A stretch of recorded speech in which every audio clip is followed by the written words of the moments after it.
On a Saturday morning, Linda Carter dragged her tired feet back to her apartment after finishing her night shift at the hospital. The 12-hour shift in the emergency room had been more grueling than usual. As she climbed to the third-floor hallway of her building with no elevator, the sweet aroma of pancakes and the sound of someone moving about lightly wafted from her apartment. When she unlocked the door, her 12-year-old son Tommy turned around in his apron. On the kitchen counter, fluffy pancakes were stacked like a small mountain. The breakfast preparation was perfect, complete with blueberries and bananas. "Welcome home, Mom. I made pancakes today. There's maple syrup too, so eat plenty. Oh, and I got an A+ on my math test." Tommy's smile eased Linda's fatigue a bit. Weekend breakfasts were always prepared by her son. His thoughtfulness toward his mother after her night shifts warmed her heart. Her son, who excelled academically and was well-mannered, was her pride as a single mother. As she sat at the dining table, Linda recalled 17 years ago. When she, a high school junior at the time, saw the positive result on her pregnancy test, she felt as if her world had gone dark. Her mother, who was actively involved at First United Methodist Church of Scottsdale, feared nothing more than an unwed pregnancy. The boy she had been dating stopped coming to school the day after she told him about the pregnancy and left town altogether. Her mother Patricia's fury still rings in her ears. "Shameless. How can I show my face at church? Get an abortion right away." For her mother, who had worked as a church secretary for over 30 years, her unmarried daughter's pregnancy was the ultimate humiliation. But Linda chose to keep the baby. That decision would forever change her relationship with her family. Fortunately, the church pastor at the time supported her. Her part-time employer showed understanding, and the school counselor became her ally. She attended night school to obtain her nursing license, and now she's a trusted figure at the local hospital. Meanwhile, her sister Ashley had always been the perfect child. She graduated from a prestigious university and married James Brooks, a partner at the town's largest law firm. Their wedding 2 years ago was as grand as a fairy tale. Seeing her sister in a pure white wedding dress, their mother wept with joy. Mother doted on Ashley. "You're my pride and joy. I'm so proud of how you turned out." At church gatherings, Ashley was all anyone talked about. Meanwhile, Linda's existence was thoroughly hidden. To protect her mother's position at the church, Tommy was passed off as an adopted distant relative. Although Linda endured the discomfort during Sunday services, she remained silent. Instead, she cherished the time with her son. On holidays, they would visit museums, and she spent time with Tommy as his eyes sparkled with interest in science. She was determined to fully support her son's dream of becoming a doctor. "Hey Mom," Tommy called out. "Something came in the mailbox yesterday." Linda's expression clouded when she saw the envelope on the table. It was an invitation to her sister's baby shower at the luxury hotel, the Phoenician. Golden letters danced across the cream-colored premium paper. Last week, her mother had declared over the phone, "Finally, I'll have a real grandchild." Those words still stung in her chest. "You don't have to go," Tommy said in a small voice. "We could go see a movie instead." The gap between the sisters, Ashley living in Scottsdale's upscale neighborhood and Linda in a modest apartment, had only grown wider over the years. But Linda never showed weakness in front of her son. "It's okay. We'll go," she said quietly while checking the RSVP box on the invitation, firmly making her decision. She had an intuition that this might be the last time she would have to endure such treatment. Outside the window, the Arizona morning sun illuminated the desert city. The church bells announced the beginning of a new day. Their sound rang ominously, like some kind of omen. Inside the apartment, Tommy cheerfully told his mother about the week's events while drizzling syrup over his pancakes. As Linda parked her car in the Phoenician's luxurious parking lot, she let out a deep sigh. Her navy dress felt unusually heavy on her body, tired from weekday night shifts. Tommy in the passenger seat, dressed in a white shirt and tie, looked tense. "Mom, do you think Grandma and everyone will like this present?" Tommy carefully held a handmade album. It was a baby development record notebook he had created for his summer vacation project. It was a labor of love, incorporating medical perspectives after reading several developmental psychology books, prepared diligently for his future cousin. "I'm sure it will be a wonderful gift." While saying this, Linda's heart felt heavy. Several luxury cars belonging to church members were already lined up at the hotel entrance. The pastor's wife and key members of the Women's Association from First United Methodist Church of Scottsdale. Entering the lobby, they were greeted by massive floral arrangements. The sweet fragrance of roses and calla lilies wafted through the air. At the reception, Ashley's best friend Sarah sat elegantly, checking the guest list. "Oh, Linda." Sarah's voice carried obvious disdain. Even her check marking was dismissive. "Your seats are, well, over there at the edge." The assigned location was the furthest corner from the main table, near the staff serving area. Entering the party room, it was already bustling with about 50 guests. Ashley, in her maternity dress, was surrounded by upper-class ladies. Her pale pink dress was likely from a luxury brand, probably costing thousands of dollars. What a lovely baby shower. As expected of Ashley, her sense of style is different. This will surely be a wonderful family when the baby arrives.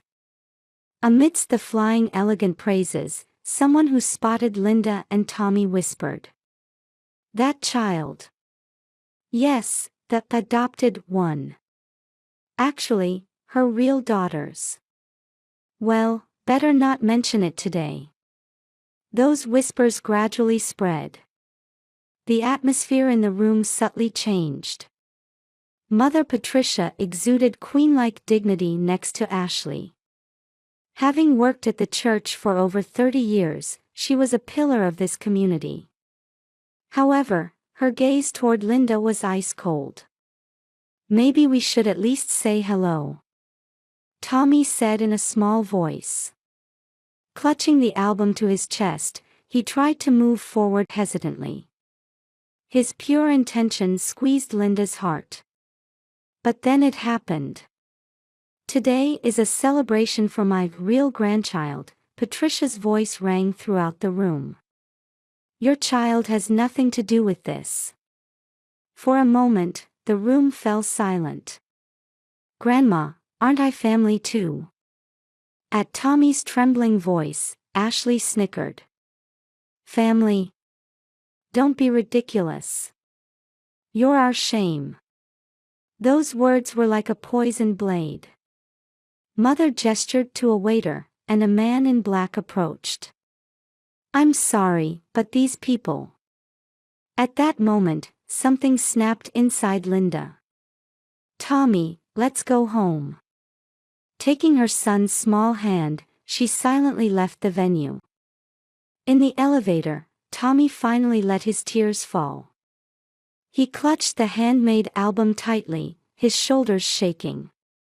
"It's all right. We don't need to see those people anymore." Back at the parking lot, Linda embraced her son in the car. The desert sunset was painting the Phoenician's luxurious building red. That night, Linda sat at her computer. The habit of recording hospital events was something she had acquired as a nurse. She decided to start a new record today. April 13, 2024. Events at the baby shower. As she typed the title, she smiled quietly. She needed to record everything that happened today. Because someday, these records would be necessary. In the bedroom, Tommy was already asleep. By his pillow lay the album he couldn't give to anyone. On its cover, the words, "Welcome, dear cousin," were carefully written. Her phone on the desk lit up. A message from her mother. "Why did you leave? Everyone was watching. Don't embarrass us." Linda filed the message away without reading it again. The emergency room at Mayo Clinic Scottsdale was busy even on a May midnight. Linda was finishing up her charts while instructing a new nurse. A month had passed since the baby shower, and her life had returned to its routine. Responding to a resident doctor's voice rushing down the hallway with an emergency transport, Linda immediately entered response mode. She checked the information sent from the ambulance.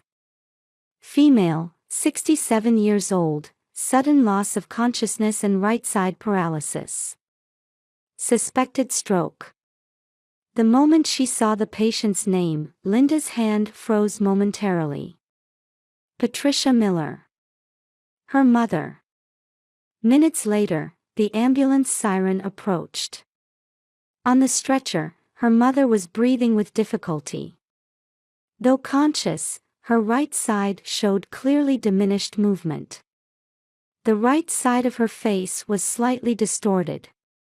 "I'll take charge." Linda began giving instructions calmly. Emergency CT scan, blood tests, calling in the neurologist. Over 10 years of experience moved her body naturally. "You." Mother squeezed out a hoarse voice through her distorted mouth. Her eyes showed clear agitation. Her usual high-handed attitude had disappeared, leaving just a frail old woman. "Mother, please don't speak now. We're starting the examination." Linda silenced her mother in a professional tone. Different footsteps echoed in the hospital hallway at midnight. Ashley, accompanied by her husband James, had rushed in. She was breathing heavily while holding her 7-month pregnant belly. "Mother is, how could? That's not good. You shouldn't run like that." At Linda's words, Ashley finally noticed her sister's presence. Then, as if just remembering that her sister worked in this hospital's emergency room, her expression changed. "Are you in charge?" "Yes. I'll do my best." At this matter-of-fact response, Ashley was left speechless. The 30 minutes waiting for test results felt eternal.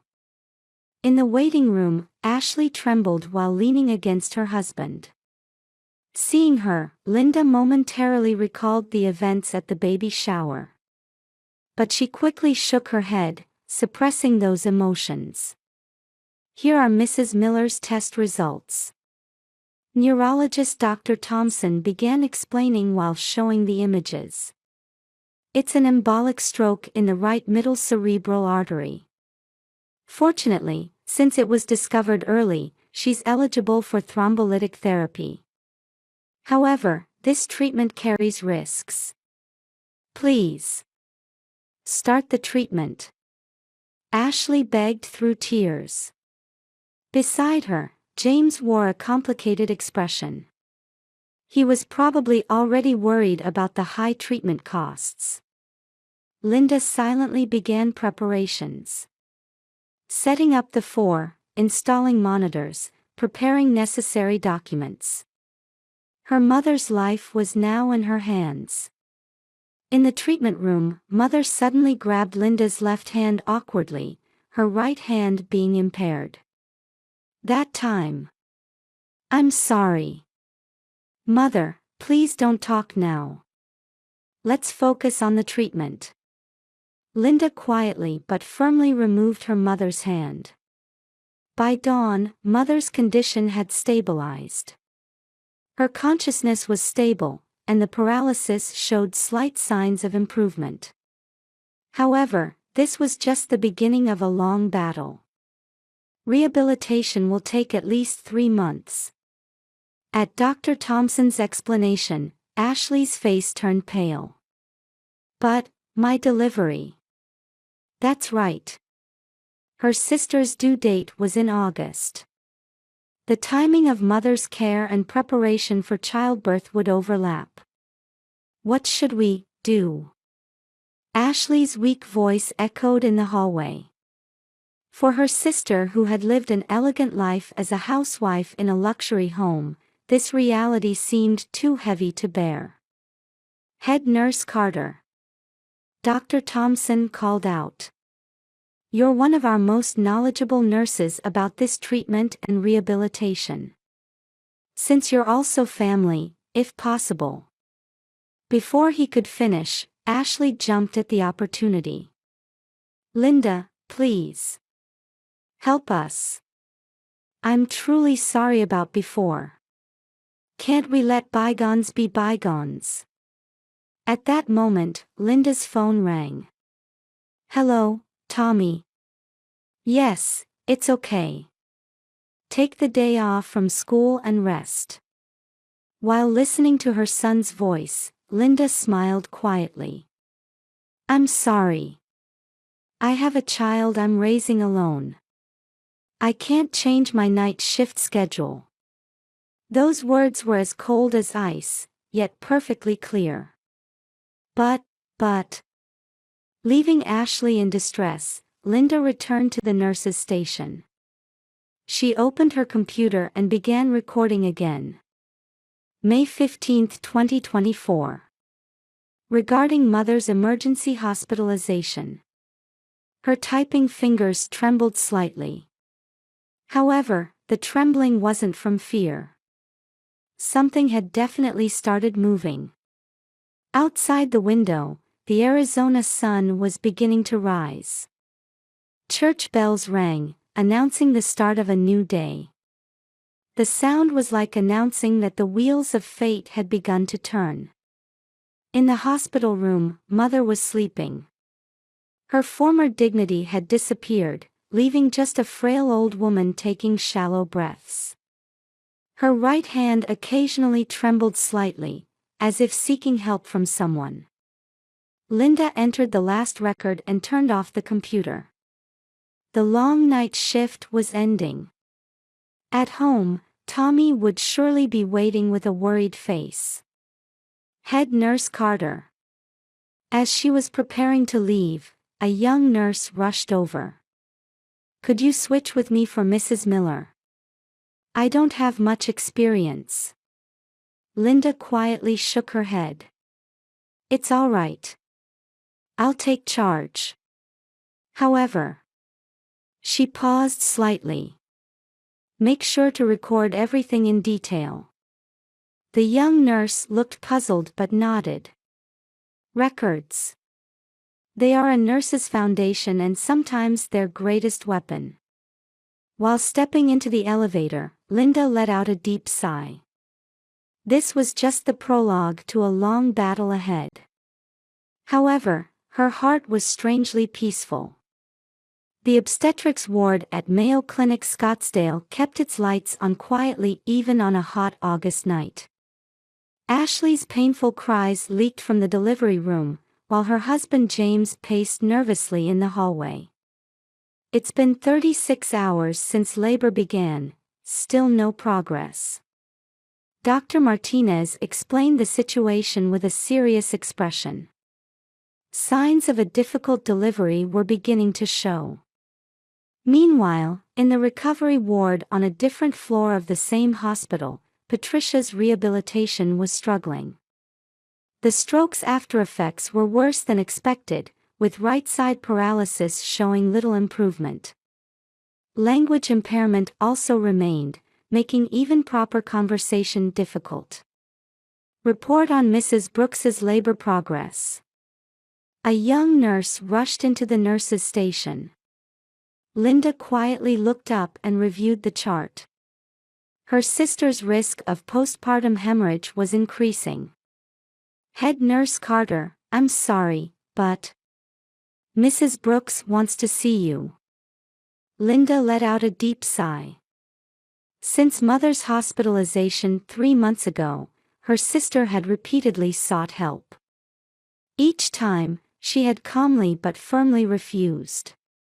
On her way to the delivery room, her phone vibrated. A message from Tommy. Mom, don't worry about dinner tonight. I'll cook. Do your best taking care of Grandma. Linda smiled slightly at the heartwarming message. Her son's cooking skills had improved lately.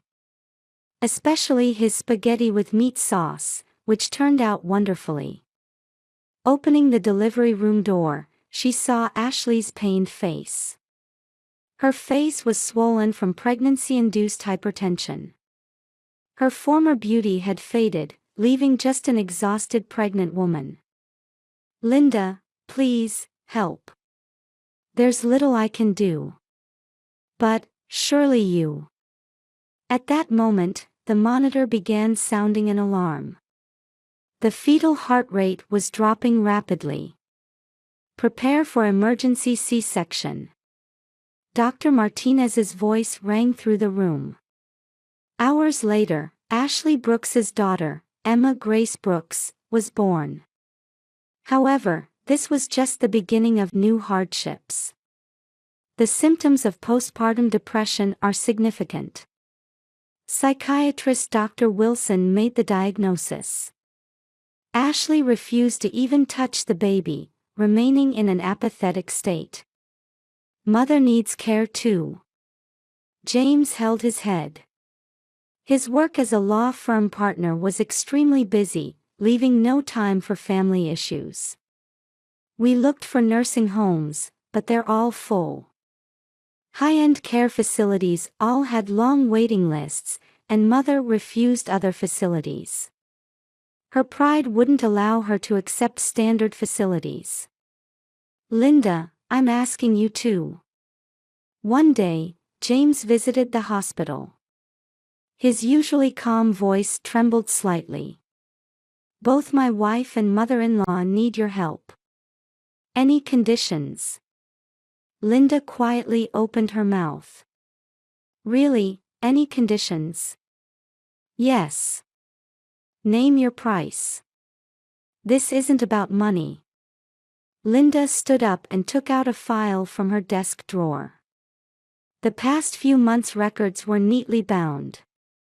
What I want is the truth to be revealed. At church, mother and sister must tell everything. That Tommy is not an adopted child, but my biological son. And about all the discriminatory treatment we've endured. James's face turned pale. But that would. Patricia's position. Just then, the phone at the nurse's station rang. Emergency. Mrs. Miller has fallen. Linda immediately headed to her mother's room. Mother had fallen from her bed, desperately trying to grab the bed rail with her left hand. Her right side paralysis made the movement awkward. Mother, you're all right. Linda lifted her mother up. The body that was once full of dignity now felt so light. I'm sorry. A hoarse voice escaped from Mother's distorted mouth. I'll do anything you say. At those words, Linda quietly closed her eyes. I understand. But I have one condition. The following Sunday, First United Methodist Church of Scottsdale was more crowded than usual. People who had heard the rumors were gathering one after another. Linda quietly pushed her mother's wheelchair to the center of the church. Beside them was Ashley, her postpartum body not yet recovered. James Brooks supported his wife with a complicated expression. In front of the pulpit, Mother began speaking with a trembling voice. 17 years ago, I committed a grave sin. As the church congregation watched with bated breath, all the truth was revealed. The sin of hiding her daughter, who became an unwed mother, lying about her grandson being adopted, and dividing the family. When the confession ended, silence enveloped the church. One by one, gazes turned to Linda. She calmly pushed her mother's wheelchair and left the church. That evening, Tommy was unusually quiet during dinner. What did you think about Grandma's speech? I'm glad she told the truth honestly. A deep thoughtfulness reflected in her son's eyes. But forgiveness is another matter, right? Linda embraced her son. Yes. Whether to forgive is our choice. Outside the window, the Arizona sunset was setting. The church bells rang, announcing the end of this long day. Their sound no longer rang ominously. Instead, they rang quietly, as if announcing a new beginning.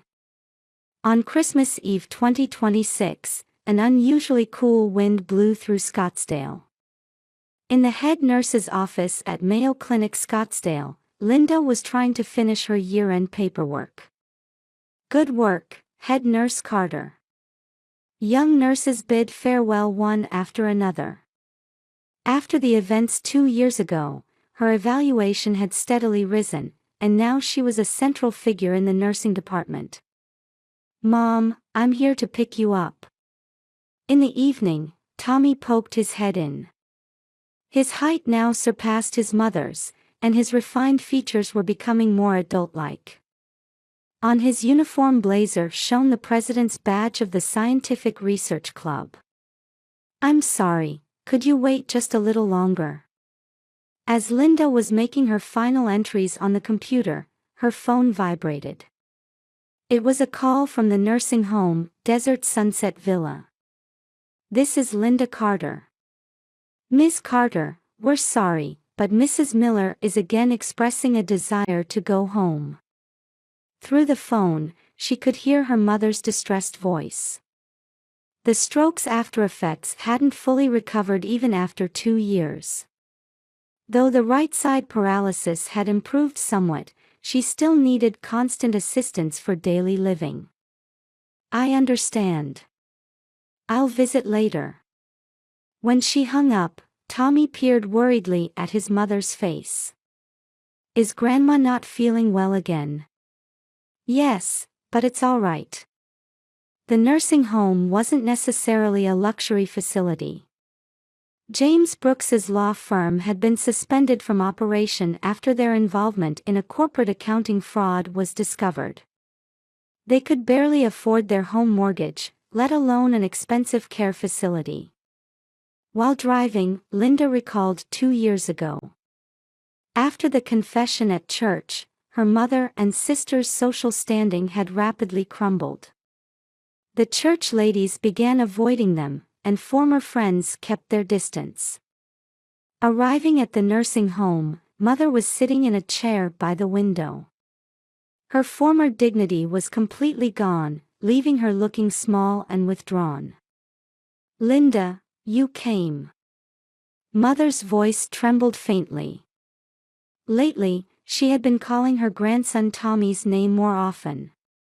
Her former discriminatory attitude had completely disappeared. Merry Christmas, Grandma. Mother carefully accepted the handmade card Tommy offered with her left hand. Her right hand still wouldn't move as she wished. Thank you, Tommy. Tears rolled down Mother's cheeks. Just then, hurried footsteps were heard in the hallway. Turning around, Ashley stood there. Though still undergoing treatment for postpartum depression, she was gradually regaining her daily routine. Despite being in divorce mediation, she was somehow managing to raise her 2-year-old daughter Emma. Mother. The sisters exchanged glances with few words. The former hostility was gone, leaving only tired expressions. Linda, this. Ashley held out an envelope. Inside was a long handwritten letter. To my beloved sister. Linda put the letter that began this way into her bag. Now wasn't the time to read it. Mom, shouldn't we head home? Tommy's voice brought Linda back to reality. Tonight was an important Christmas Eve with her son. Yes, let's do that.